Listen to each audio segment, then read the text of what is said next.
In more than a dozen interviews, Republicans inside and outside the White House told CNN conversations are ramping up behind the scenes about whether Trump fully grasps that his feuds with members of his own party and shortage of legislative achievements could soon put the fate of his presidency at risk. Donors who trekked to Jackson Hole, Wyoming, in support of House Speaker Paul Ryan were treated to a slideshow late this summer to fundraise off those very fears, according to multiple attendees. Among the slides, an overview of the Democrats who would be tapped to lead key committees if the GOP loses control, including Rep. Elijah Cummings as the head of the House Oversight Committee. To some attendees, the subtext was clear. If Republicans forfeit the House, Democrats will almost certainly create a spectacle that will derail conservatives' agenda and the remainder of Trump's first term, a spectacle complete with a raft of new subpoenas, a spotlight on the Russia investigation and, many are convinced, impeachment proceedings. When Democrats take control of the House, they will absolutely move for articles of impeachment, one Trump confidant predicted. Alex Conant, a partner at GOP public affairs firm Firehouse Strategies, said Trump should focus on protecting his own party. The number one thing Trump should be doing to save his presidency is helping congressional Republicans maintain their majorities, Conant said. Instead, he is allowing his allies like Steve Bannon to really undermine Republican re-election campaigns. It's just reckless and politically naive considering how devastating it would be to his presidency. Conant served in George W. Bush's White House when Democrats swept control of the House and Senate in the 2006 midterm elections and remembers the constant stream of investigations and subpoenas, a stream he said is sure to look more like a deluge in the Trump administration. It just cripples your agenda. You're constantly forced to play defense, Conant said. Republican hand-wringing over losing control of the House has played out largely in public. But in the hushed conversations that follow, Republicans have wondered whether Trump fully grasps the misery Democrats could unleash on his presidency. A number of Republicans asked not to have their names used in order to speak candidly about a sensitive topic. If we lose the House, he could get impeached. Do you think he understands that? One top GOP donor recalled an exasperated Republican senator saying privately. Won't it be ironic that Steve Bannon helped get the president elected and impeached? Another top Republican official said in a moment of venting. Bannon, who served in the White House as Trump's chief strategist before he was fired in August, is planning to field primary challengers against nearly every Republican senator up for re-election. Right now, it's a season of war against a GOP establishment, Bannon proclaimed at the socially conservative Values Voter Summit over the weekend. It's the latest in a string of political calculations that are set to backfire on the president, some Republicans warned. It will be on steroids, the amount of lawyers, investigations, inspector generals that come out of the woodwork if Democrats win back the House, predicted Sarah Fagan, who served as Bush's White House political director. It will be very debilitating in a way they don't understand yet. Mark Short, director of legislative affairs at the White House, said the White House hasn't resigned itself to the notion of losing the House. We don't have a defeatist approach on this, Short said. There's no doubt that history suggests that there's sort of a recalibration after the first midterm, but I don't think we view it as that means it has to go that way. And he insisted the president is cognizant of the havoc Democrats could cause if they regain control of the House. I think the president's keenly aware of that, Short said, adding that he expects Democrats would move forward with articles of impeachment if they win the majority. GOP operatives are already envisioning Trump family members and acquaintances being dragged up to Capitol Hill over months to testify.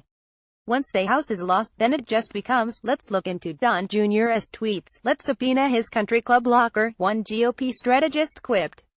Nothing is going to get done. It's so much more painful than going right to a proceeding of impeachment, another senior Republican operative added. Another GOP congressional aide predicted the Democrats would make Trump's life a living hell. Top White House officials have openly discussed the threat of impeachment among themselves, multiple sources said. And to many, the risk to Trump's presidency is obvious. But White House personnel are loath to broach the topic with the president, sources said. Nobody over there is interested in delivering really bad news to the president on a consistent basis, the GOP operative said, particularly when it comes to the potential for impeachment proceedings. Like, hey, this could be a real thing.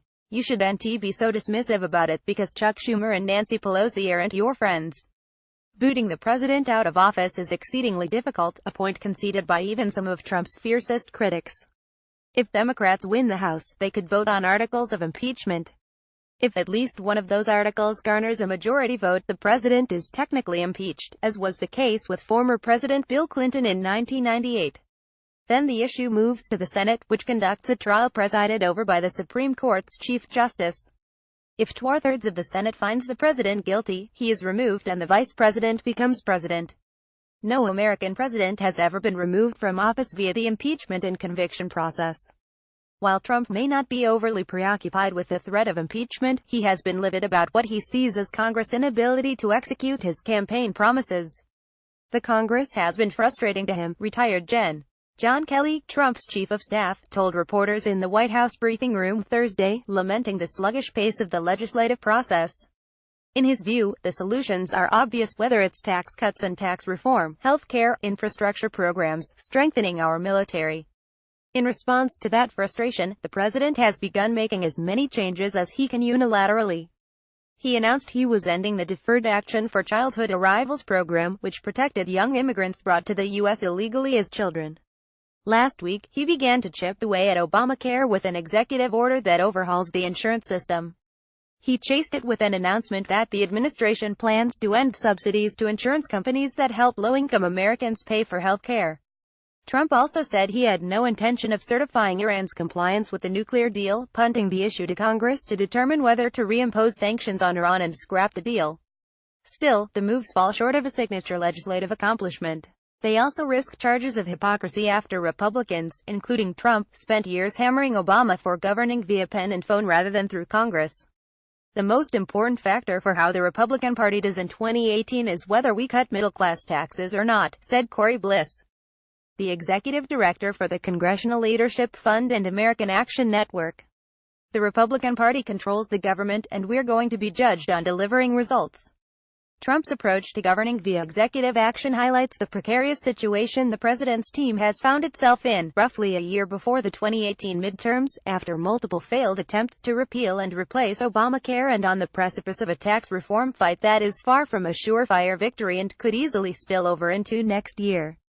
We're really proud of the successes that he's had so far, but they're really limited to the things he controls and oversees directly, Nick Ayers, chief of staff to Vice President Mike Pence, said of the president's accomplishments to a room full of donors recently, according to a recording obtained by Politico.